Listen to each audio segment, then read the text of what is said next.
தமிழ் ஜனம் குடும்பத்தினருக்கு வணக்கம். தமிழ்நாடு அரசியல் பரபரப்பாக போயிட்டுருக்கு. இந்த சூழ்நிலையில் நமக்கு ஃபேவரட்டான திருசக்தி சுந்தரராமன் ஐயா கூட திரும்ப இன்னொரு நேர்காணல் நிகழ்ச்சிக்கு போகிறதுக்கு முன்னாடி தமிழ் ஜனம் சேனல் சப்ஸ்கிரைப் பண்ணாமல் இந்த நிகழ்ச்சியை பார்த்துட்டு இருக்கீங்கன்னா சப்ஸ்கிரைப் பண்ணிங்க.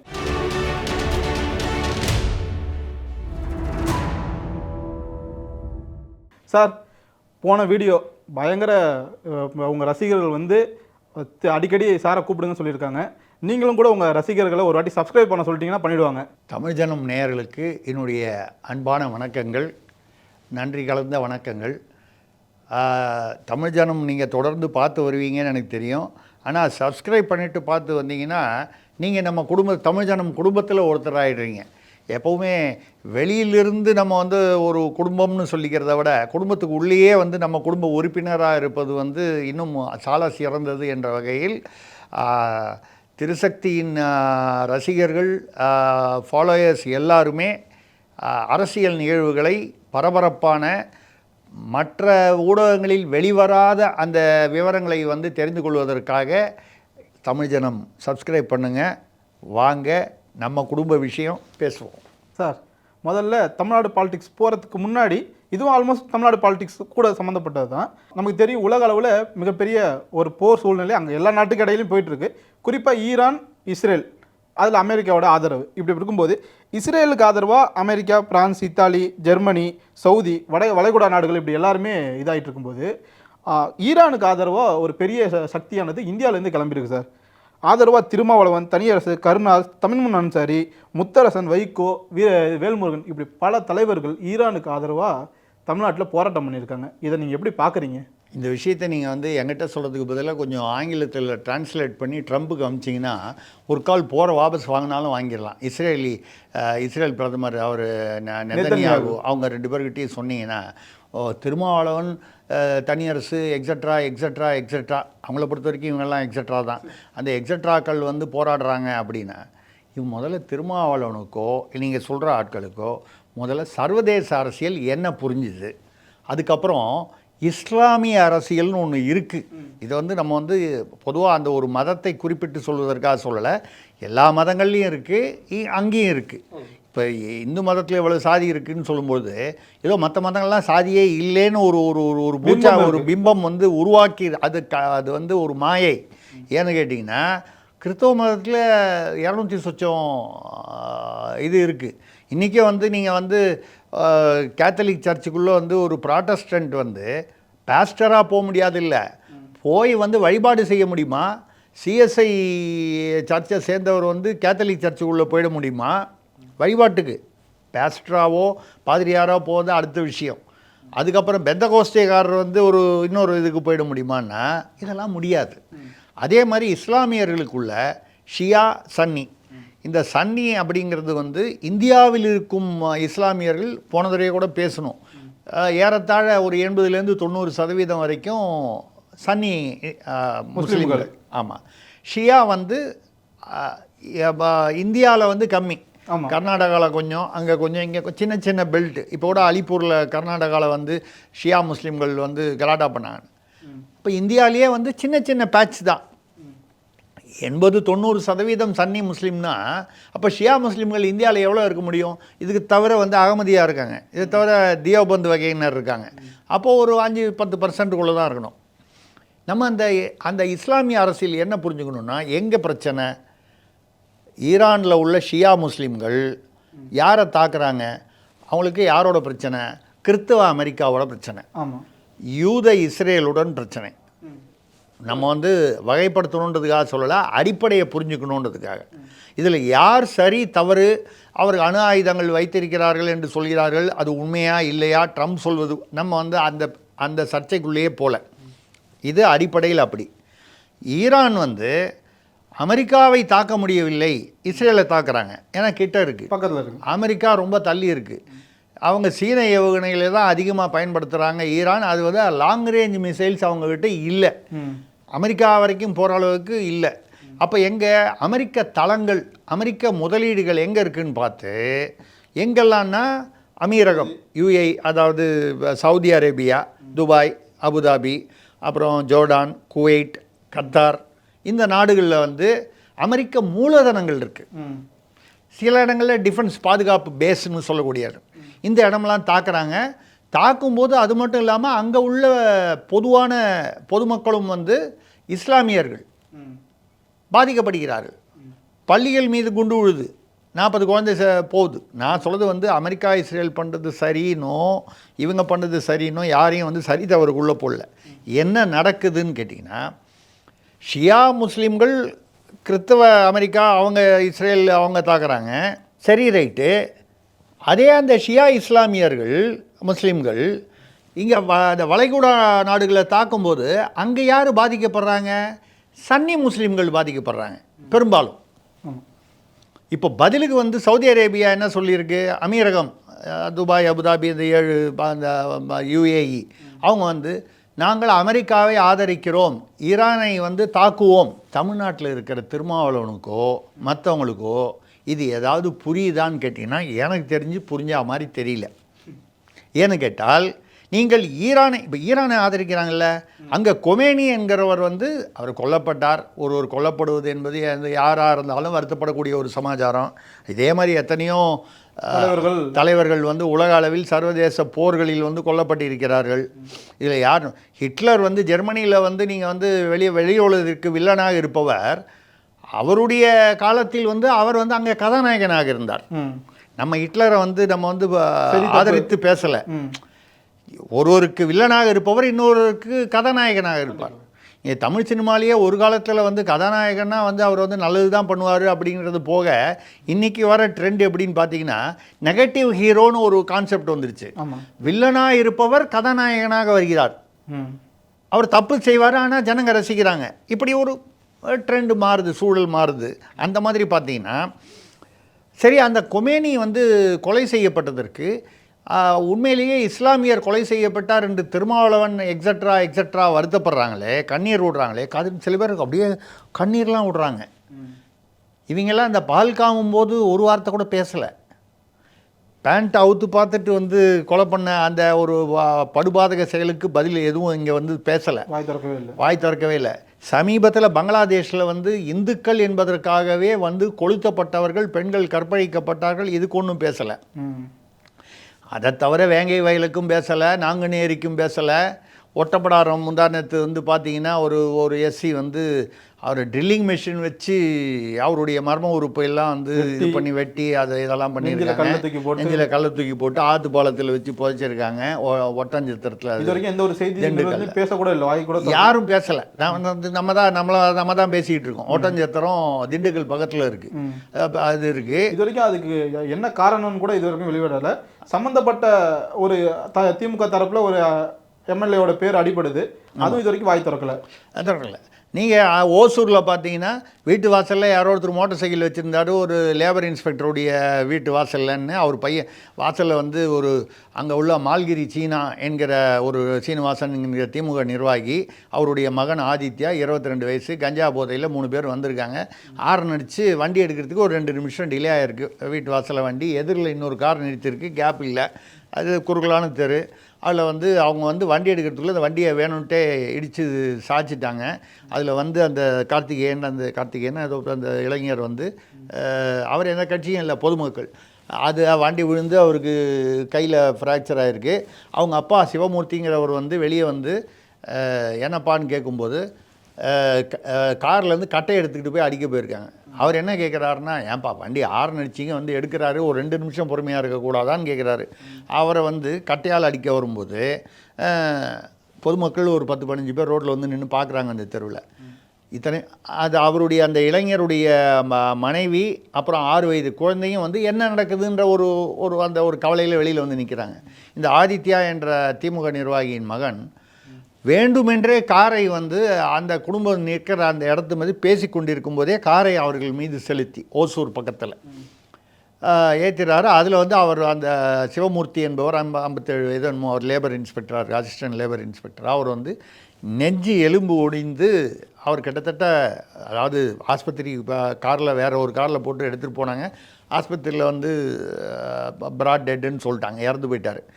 இங்கே வந்து அந்த இளைஞருக்கு, பைக்கார இளைஞருக்கு அவருக்கு கை முறிந்தது, அவருடைய மனைவிக்கும் அந்த 6 வயது குழந்தைக்கும் கால் முறிந்தது. அதை விட வைத்தறிச்சல் என்னென்னா, இந்த காரை ஏற்றுனது மட்டும் இல்லாமல் மறுபடியும் ஏற்றிட்டு போன இடத்துலேருந்து ரிவர்ஸில் வந்து ஏற்ற வர்றான். நல்ல வேலையாக வந்து ரிவர்ஸில் வந்து மணல் எல்லாம் காரு சிக்கிச்சு ரிவர்ஸ் வரல. உங்களுக்கு நல்லா ஞாபகப்படுத்தி பாருங்கள், 6 மாதம் முன்னால் கேகே நகர் தனசேகரன்னு முன்னாள் எம்எல்ஏவாக இருந்தார் திமுகவில், கேகே நகர் சென்னையில். அவருடைய பேரன் ஏதோ ஒரு பெண் விஷயத்தில் ஒரு 2 குரூப்புக்குள்ளே இளைஞர்களுக்குள்ளே தகராறு. அந்த எதிர்பக்கம் இருக்கக்கூடிய இளைஞரை கஞ்சா போதையில் கார் ஓட்டி அவர் வந்து விழுந்ததுக்கப்புறம் இதே மாதிரி போயிட்டு திருப்பி ரிவர்ஸில் வந்து ஏற்றிருக்காரு. அதுக்கப்புறம் அவர் வந்து வழக்கம் போல் பிணை வாங்கிட்டு வெளியில் வந்து இன்னும் ஜாலியாக தான் சுற்றிட்டு இருக்காரு. ஆமாம், குதூகலமாக இருக்கார். இன்னும் என்ன பண்ணிட்டு இருக்காரு தெரியாது. ஆக இதெல்லாம் விட்டுட்டு நீங்கள் அங்கே வந்து நீ அப்படியா இருந்தால் திருமாவளவன் ஷியா இஸ்லாமியர்கள் கொமேனி வந்து கொல்லப்பட்டதுக்கு ஏன் வந்து அந்த நாட்டில் இருக்கிற பெண்களும் மற்றவர்களும் வந்து கொண்டாடுகிறார்கள்? பல பேர் இன்ஸ்டாகிராமில் வீடியோ போடுறாங்க. உலகத்தில் எல்லாருமே கொண்டாடிட்டு இருக்கோம், இந்தியாவில் இருக்கக்கூடிய முஸ்லீம்கள். ஏன் அதில் முக்கியமாக சொல்கிறேன், கொமேனி வந்து என்னென்னா 10 வயதானால் பெண்ணுக்கு வந்து திருமணம் பண்ணலாம் கேட்டால் ஷாரியா சட்டம்னு சொல்கிறாரு. அதுக்கப்புறம் பெண்கள் அதாவது எஜுகேஷன் கல்விக்காக வந்து அவங்க செல்வது எங்களுடைய உரிமைன்னு போராடுறாங்க. ஒரு 3000 பேர் போராடுறாங்க. இப்போ இல்லை, கொஞ்ச நாள் முன்னால், சில வருஷங்களுக்கு முன்னால். அப்போது அவங்களுக்கு வந்து ஈரானிய போலீஸார் வந்து அவர்களை வந்து சுட்டு வீழ்த்துறாங்க. யாரை? பெண்களை. இல்லை சில பேர் செத்து போகிறாங்க, சில பேர் காயப்படுறாங்க, காரணமே இல்லாமல் தூக்கில் போட்டிருக்காங்க. காயப்பட்டவர்களுக்கு ஒரு 36 வயது ஒரு பெண், ஈரானிய பெண், இஸ்லாமிய பெண், அவர் வந்து வைத்தியம் செய்கிறார், சிகிச்சை செய்கிறார். காயப்பட்ட பெண்களுக்கு அவர் வந்து சிகிச்சை செய்கிறார். அது அரசுக்கு எதிரான செயல் என்று அவருடைய 2 கண்களையும் தோண்டி எடுத்துவிட்டு அவரை வந்து ஏறத்தாழ ஒரு 11 பேரோ என்னமோ கற்பழித்திருக்கிறார்கள். யார்? கமேனியின் அரசு இல்லை இராணுவம். இப்படிப்பட்ட கமேனி இறந்து போயிட்டாருன்னு சொல்லி அவங்க வந்து கொண்டாடுறாங்க. பெண்கள் வந்து மியூசிக் கேட்கக்கூடாது, ஆமாம், கேட்டால் அது வந்து ஹராம் அப்படின்னு. ஷாரியா இதை முதல்ல தெரிஞ்சிக்க வேணாமா திருமாவளவன் போன்றவர்கள்? 2வது, நீங்கள் ஷியா முஸ்லீம்களை ஆதரிக்கிறீர்கள் என்ற ஒரு பேச்சுக்கு வைத்துக்கொள்வோம். கமேனியை ஆதரிப்பது என்றால் இந்தியாவில் உள்ள முஸ்லீம்கள் 90% வந்து ஏறத்தாழ 80லேருந்து 90% சன்னி முஸ்லீம்கள். அப்பொழுது இந்தியாவில் உள்ள முஸ்லீம்களை திருமாவளவன் போன்றோர் எதிர்க்கிறார்களா? இப்போ நம்ம பேசுகிறவங்க எல்லாருமே அநேகமாக திமுக கூட்டணியில் உள்ளவங்க தான். தனியரசு, கருணாசு, எல்லாமே அந்த லெட்டர் பேட் கட்சி தான். திருமாவளவனுக்கு வேணால் கொஞ்சம் ஏதோ ஒரு இது இருக்குன்னு, அதுவே கொஞ்சம் கொஞ்சமாக அவர் கட்சியில் இருக்கக்கூடிய அவருடைய கோர் ஓட் பேங்க்கான பறையர்கள் வந்து கொஞ்சம் பேர் சீமானை நோக்கியும் கொஞ்சம் பேர் வந்து விஜயை நோக்கியும் போயிட்டுருக்காங்க. ஏற்கனவே திமுக அதிமுகலையும் இருக்காங்க. இப்போ திமுக அதிமுகவில் பொதுவாக பார்த்திங்கன்னா எல்லா வகுப்பினரும் எல்லா சாதியினரும் மதத்தினரும் இருக்கிற அளவுக்கு பரவி இருக்கிறது. இப்போ பாஜகவில் கூட SC/ST பிரிவு இருக்குது. இஸ்லாமியர்கள் இப்ராஹிம் போன்றவர்கள், வேலூர் இப்ராஹிம் போன்றவர்கள் இருக்காங்க. ஸோ இப்போ எல்லா இடத்துலையும் இருக்காங்க. அதை பற்றி ஒன்றும் இல்லை. நீங்கள் வந்து அப்போ நீங்கள் வந்து கமேனியை அதுவும் கொடுங்கோலர் கமேனியை ஆதரிக்கிறதுனால் இஸ்லாமில் உள்ள பெண்களுக்கு எதிராக செயல்பட்டவர். நான் சொன்ன பாருங்கள், அந்த 36 வயது டாக்டர், அவங்க அப்போ கற்பழித்து கண்ணை தோண்டி அவங்க கொலை செய்யப்பட்டார், படுகொலை செய்யப்பட்டார். இப்படிப்பட்ட அவரை வந்து நீங்கள் ஆதரிக்கிறீங்களா? இல்லை ஒரு கால் ஷியா முஸ்லீம்களை ஆதரிப்பதனால் இந்தியாவில் உள்ள முஸ்லீம்களை எதிர்ப்பதானால் அப்புறம் இந்தியாவில் திமுக கூட்டணிக்கு வந்து ஏற்கனவே உங்களுக்கு நம்ம பேசணும் போன தடவை, தியோபந்தை சேர்ந்த ஒருத்தர் தலைமகாஜி ஆக்குனதுனால சன்னி முஸ்லீம்கள் இந்த வரை திமுகவுக்கு ஓட்டு போட போகிறது இல்லைன்னு முடிவு பண்ணியிருக்காங்கன்னு. இப்போவும் நீங்கள் வந்து ஷியா முஸ்லீம்களுக்கு ஆதரவாக ஈரானுக்கு ஆதரவாக பேசுகிறீர்கள் என்றால் அவருக்கு என்ன ஏதாவது சரித்திரம் தெரியுமா, பூகோளம் தெரியுமா? திருமாவளவன் போன்றவர்களுக்கு 1986 to 88 ஈரான் வந்து ஷியா, ஈராக்கில் வந்து சன்னி முஸ்லீம்கள். இங்கே இவர்களுக்குள்ளே ஏற்பட்ட அது நீங்கள் போர்னு சொல்லலாம், கலவரம்னு சொல்லலாம். அதில் 10 லட்சம் சன்னி முஸ்லீம்கள் கொல்லப்பட்டார்கள். யாரால்? இந்த கமேனியுடைய இராணுவத்தால், அவளுடைய ஆட்களால். அப்போது திருமாவளவன் போன்றவர்கள் நிலைப்பாடை புரிஞ்சுக்க முடியல. இல்லை என்ன பண்ணாங்க? 10 நம்ம சொல்கிறது வந்து சன்னி முஸ்லீம்கள். ஏன் சன்னி முஸ்லீம்கள் நான் சொல்கிறேன், இந்தியாவில் இருப்பவர்கள் 90. நீங்கள் இந்தியாவில் உள்ள இஸ்லாமியர்களை ஆதரிப்பதாக இருந்தால் அன்றைக்கி 86 88க்கு பேசியிருக்கணும். இன்றைக்கி வந்து வளைகுடா நாடுகளில் இருக்கும் சன்னி முஸ்லீம்கள் ஈரானை வந்து தாக்குவேன் என்கிறார்கள். அப்பொழுது நீங்கள் வந்து ஷியா முஸ்லீம்களை ஆதரிக்கிறீர்கள் என்றால் இந்தியாவில் உள்ள தமிழ்நாட்டில் உள்ள இஸ்லாமியர்களுக்கு எதிராக திருமாவளவன் போன்றோர் செயல்படுகிறார்கள். இது அவர்களுக்கு புரிந்து செய்கிறார்களா புரியாமல் செய்கிறார்களா, இல்லை ஒரு கால் திருமாவளவன் வந்து தனக்கு வேணுங்கிற சீட்டு கிடைக்கல, அதிகாரத்தில் பங்கு கொடுக்கலைங்கிறதுக்காக திமுக தலைமை மீது இப்படி மறைமுகமாக பழி வாங்குகிறாரா? அப்போ ஷியா முஸ்லீமை ஆதரிப்பதுன்னா என்ன அர்த்தம்? சன்னி முஸ்லீம்களை எதிர்ப்பது. ஏன் சரி, பிரதமர் வந்து ஏன் அமைதியாக இருக்கிறார்? அவர் அமைதியாக இருப்பது தான் இருப்பதிலேயே அதுதான் சொல்லுவாங்க, silence is the loudest statement. என்ன, இன்னைக்கு ஈரானுக்கு ஆதரவாகவோ இல்லை அமெரிக்கா இஸ்ரேலுக்கு ஆதரவாகவோ பேசுவதனால் நம்ம போய் பஞ்சாயத்து பண்ணி தீர்ற பிரச்சனை இல்லை. இதில் கிறிஸ்தவ மதம் இருக்குது, யூத மதம் இருக்குது, இஸ்லாமிய மதம் இருக்குது, அதுலேயும் ஷியா சன்னி இந்த பிரச்சனைகள் இருக்குது. நீங்கள் ஷாரியா வேணும்னா தமிழ்நாட்டில் ஷாரியா வச்சுக்கலாமா? திருநெல்லாம் கையை வெட்டிடலாம் ஷாரியா சட்ட பிரகாரம். இல்லை வந்து அது என்ன கள்ளக்காதல்னு சொல்லக்கூடாதுன்னு பேராசிரியர் சுபவி சொல்லியிருக்காரு. திருமணம் கடந்த உறவு, அந்த திருமணம் கடந்த உறவாக இருந்ததுன்னா கல்லால் அடித்து கொள்ளணுங்கிறது ஷாரியா அரசு. இருக்க முடியாது, தீக்காவே இருக்க முடியாது. அப்போ இங்கே திமுக இன்னும் நிறைய கட்சிகள் இருக்க முடியாது, புதுசாக வந்த கட்சி உட்பட. ஆமாம், புதுசாக வந்த கட்சி கோர்ட்டு வரைக்கும் ஏறின விஷயங்கள்லாம் வந்து அப்படிலாம் பார்க்க போனால் திராவிட அரசியலே ஆட்டம் கண்டு விடும். இந்த மனைவி துணைவி இணைவிங்கிற அந்த சிஸ்டத்தை வந்து நீங்கள் வந்து ஷாரியா ரூல் பிரகாரம் அதை ஹேண்டில் பண்ணிங்கன்னா தமிழ்நாட்டில் திராவிடம் அப்படியே வேறு இருந்து விடும். ஏற்கனவே கொஞ்சம் கொஞ்சமாக சீரழிஞ்சிட்டு வருது திராவிடம், மக்கள் விழித்து கொண்டு இருக்கிறார்கள். இது எதையுமே புரியாமல், அதாவது மோடிக்கு எதிராக 45 நாளைக்கு 60 நாளைக்கு தான் நமக்கு எண்ணெய் இருக்குங்கிறாங்க. அப்போது இந்த எண்ணெய் வந்து எண்ணெய்னா பெட்ரோலியம், இந்த பெட்ரோலியம் வந்து இப்போ ரஷ்யாவிலிருந்து அதிகமாக வாங்க அவன் கடனில் தர்றாங்கிறான், இல்லை வந்து விலை குறைவாக தர்றாங்கிறான்.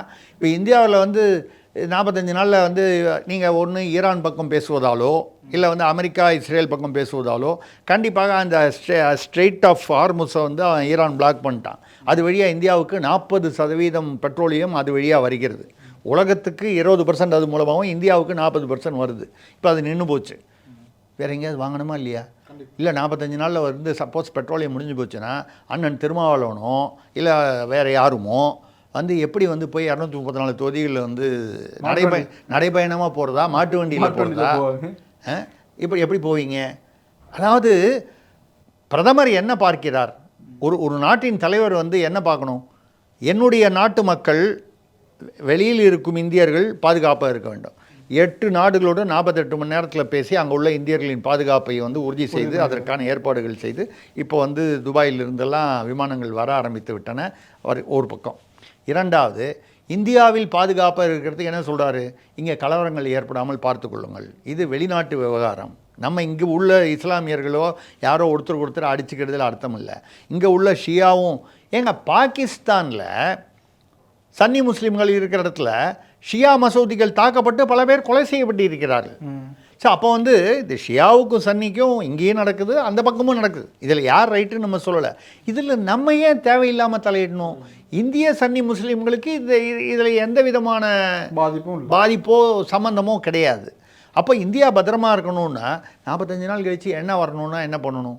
அமைதியாக என்ன பண்ணுறாரு? ஈரானும் இப்போ அனுப்ப முடியாது, அனுப்ப மாட்டான். கத்தார் அனுப்பணுன்னாலும் அந்த ஸ்டேட் வழியாக தான் அனுப்பணும். அப்புறம் அமெரிக்காவிலேருந்து இந்த சமயத்தில் போய் அவங்ககிட்ட கேட்டால் அந்த அளவு ஒரு நாளைக்கு 10% டியூட்டியும் பாரு, ஒரு நாளைக்கு 30% பாரு, ஒரு நாளைக்கு 200% பாரு. அவர் ஒரு வித்தியாசமாக இருக்கார்.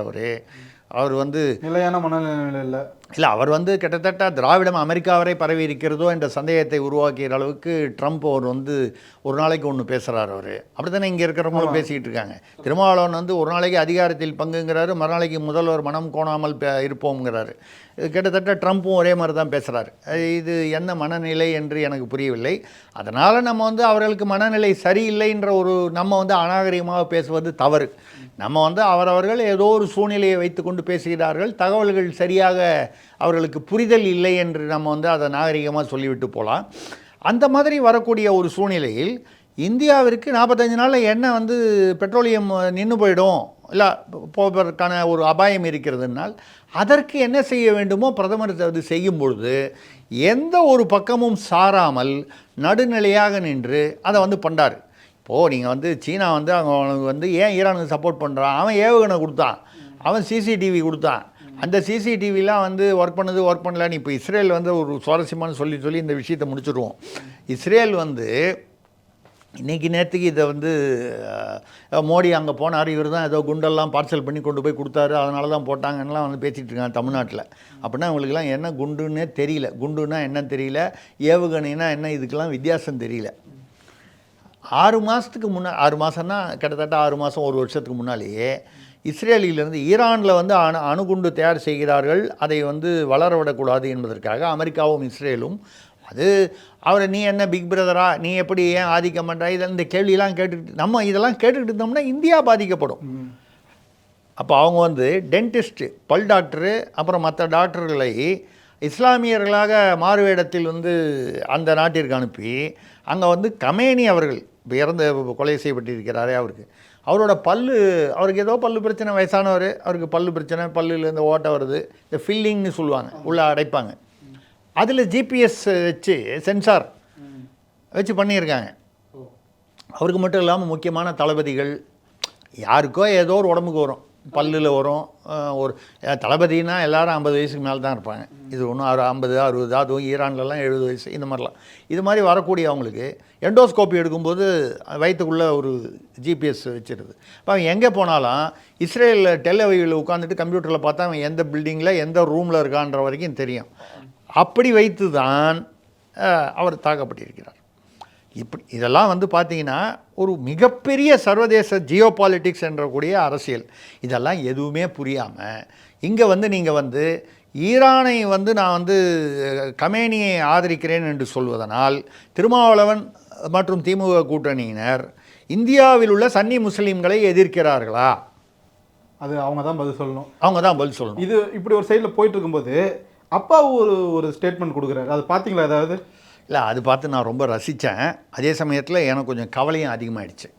ஏன்னா ரொம்ப கவலைப்படுறேன். ஏன்னா என்னதான் இருந்தாலும் நம்ம தமிழ்நாட்டு குடிமகன் இல்லையா, நம்ம தமிழ்நாட்டு முதல்வரை பற்றி தமிழ்நாட்டு குடிமகன் என்ற முறையில் நமக்கு வந்து ஒரு கவலை அக்கறை இருக்கிறது. அப்பாவு அவர்களுக்கு அந்த அக்கறை இருக்கிறதா இல்லையா நமக்கு தெரியல. அப்பாவு திடீர்னு என்ன பண்ணிட்டாரு, அமெரிக்கா இஸ்ரேல் போன்ற அவர்களை வந்து தட்டி கேட்கும் ஆற்றல் இந்தியாவிலேயே தேசிய தலைவரான ஸ்டாலின் அவர்களுக்கு தான் அந்த ஆற்றலும் தைரியமும் இருக்கிறதுன்னு சொன்னார். சரி, அவர் வந்து எம்எல்ஏ சீட்டு இந்த தடவை சபாநாயகர் வேணாம், எம்எல்ஏ ஆகி அமைச்சர் ஆகணும்னு ஆசையினால அப்படி சொல்லியிருப்பாருன்னு நம்மளால் புரிஞ்சுக்க முடியுது. ஆனால் நம்மளுடைய கவலை என்ன நீங்கள் கேட்டிங்கன்னா, இவர் அப்பாவு, அவர் வேறு கிறிஸ்தவராக மாறினவர், யாராவது ஒரு கிறிஸ்தவ பாதிரியார் வந்து இது இங்கே அப்பாவு போட்டிருக்காருன்னு பெருமையாக அதை இங்கிலீஷில் போட்டு, இப்போ எனக்கு ஒரு சந்தேகம் என்ன வருதுன்னா, இப்போ நேற்று பார்த்தீங்கன்னா இந்தியாவிலிருந்து, அதாவது தமிழ்நாட்டிலிருந்து இல்லை தென்னாட்டிலிருந்து புறப்பட்ட ஒரு ஈரானிய போர்க்கப்பல் சர்வதேச எல்லைக்குள்ளே போன உடனே அமெரிக்க நீர்மூழ்கி கப்பலால் தாக்கப்பட்டு 80 பேர் வந்து அந்த போர்க்கப்பலே வந்து நாசமாகியது. 80 பேர் இறந்துட்டாங்க அந்த போர்க்கப்பலில் இருந்தவங்க.